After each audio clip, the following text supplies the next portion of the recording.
Assalamualaikum warahmatullahi wabarakatuh. Halo Sobat Cuan, apa kabar?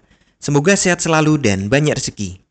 Saya Ian, hari ini hari Kamis, tanggal 26 September tahun 2024. Saya akan melakukan prediksi pergerakan harga market emas hari ini.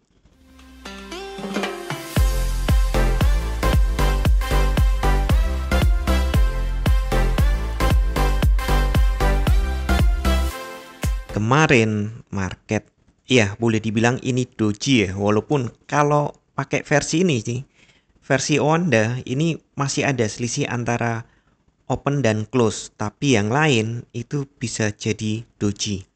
Nah, ini versi forex.com dan versi Wincode juga sama sebenarnya, doji.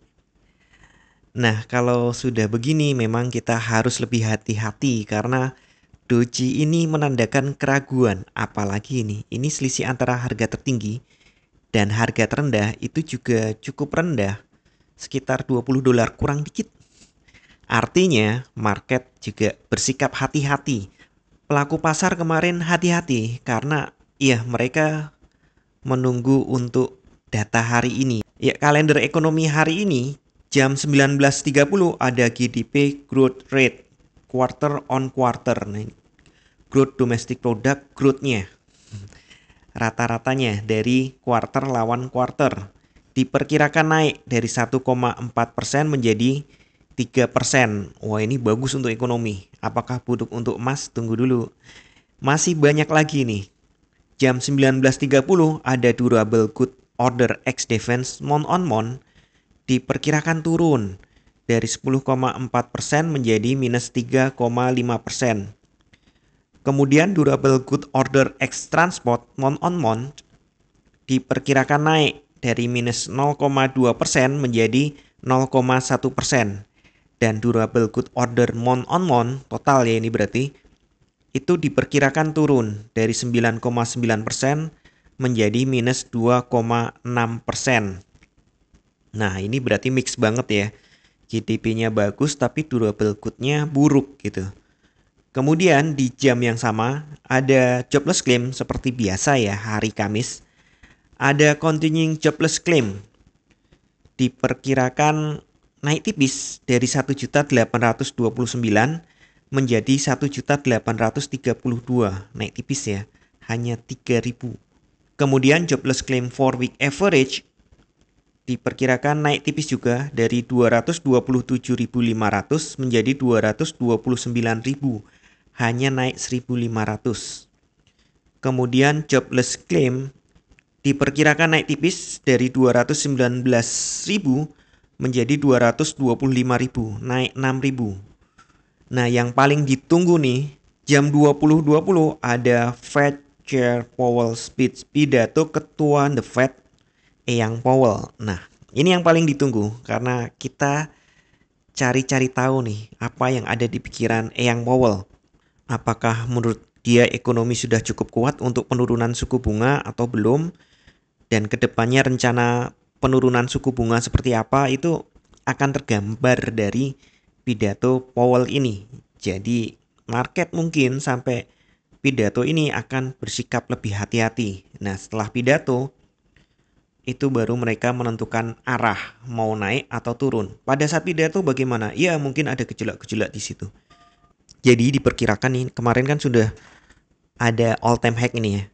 Bahkan sudah nyenggol R2 weekly. Karena all time high kemarin sudah ada di angka 2670. Apakah ada all time high baru lagi hari ini? Bisa jadi. Kita lihat intraday-nya ya. Nah, ini untuk struktur internalnya. Saya gunakan 4 jam. Nah, ini terlihat ya, kemarin sebenarnya cenderung sideways. Jadi ya, mereka masih sangat hati-hati menunggu kalender ekonomi hari ini.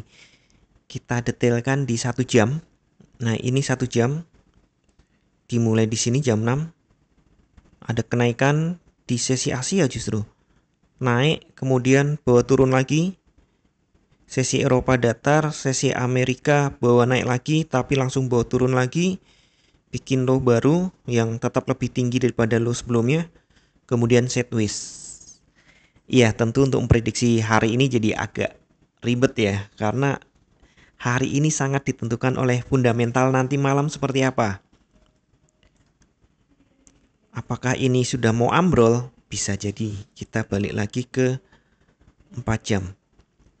Nah, di sini terlihat ya, ada keraguan-keraguan di sini dan cenderung turun. Harusnya sesi Asia turun dulu, tapi tadi turunnya sedikit saja.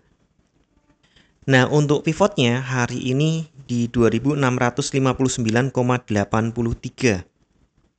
Artinya nih, hari ini opennya sebenarnya ya di bawahnya pivot tapi tipis-tipis saja. Waduh, kita benar-benar dalam keraguan ini, galau ini, market mau naik atau turun. Jadi be careful ya. Sekali lagi jangan FOMO. Karena kalau kayak gini nih FOMO ini yang sering bikin masalah. Paham ya FOMO? Fear of missing out. Takut rugi, takut kehilangan kesempatan. Nah, sabar-sabar dulu aja ini. Untuk hari ini sabar-sabar saja dulu. Kita tunggu. Mungkin Asia juga akan cenderungnya sideways menanti dari berita The Fed. Nah, nanti sesi Amerika mungkin baru ada gerakan. Sekali lagi untuk pivot daily ada di 2659,83. Kemudian R1 daily ada di 2669,37. R2 daily ada di 2679,68 dan R3 daily ada di 2689,22. Sedangkan untuk support daily ada di 2649,53. Support 2 daily ada di 2639,98. Ya, anggap aja 40 ya. Kemudian support 3 daily ada di 2629,67. Saya pikir nih hari ini untuk Asia akan cenderung sideways. Sedangkan untuk kenaikan saya masih berpikir nih market akan bergerak ke atas. Kisarannya ya. Saya pikir nih kalau dari R3 mungkin bisa saja kena. Kisarannya sekitar antara 75 sampai 600. Itu kisaran yang saya buat. Kalau secara untuk koreksinya dia bisa mengejar ke sini. Kalau turunnya parah bisa ke 13 ya, 613. Kalau turunnya enggak parah ya mungkin sampai sini saja. Di sekitar 30. Ya, prediksi saya dia mungkin kalau turun kuat karena fundamental yang saya sebut tadi, mungkin dia ke 30, kalau lebih kuat lagi mungkin ke sekitar 15. Nah, daily ada imbalance di sini, jadi kalau dia turunnya kuat, dia akan ke imbalance. Kemudian jika lebih kuat lagi, nah dia akan uji 600. Ya kira-kira seperti itu gambarannya. Kalau terjadi koreksi arahnya di sini bisa turun sampai 30-an, bahkan bisa ke ya anggap saja 15 karena ini kan 14, jika kuat banget. Tapi saya ragu kalau nembus sampai ke tes 600 itu saya ragu. Mungkin kisaran-kisaran ini saja. Sedangkan untuk naiknya target awalnya masih saya pikir di 75 sampai 700. Tapi seperti biasa saya ingatkan kembali, tidak ada satupun teknik analisa yang 100% benar. Anda tetap harus bijak dalam bertransaksi, atur volume transaksi Anda agar sesuai dengan kekuatan dana Anda, dan siapkan money management agar jika ternyata harga bergerak tidak sesuai dengan prediksi atau posisi terbuka Anda, maka Anda bisa segera antisipasi secara cepat dan tepat.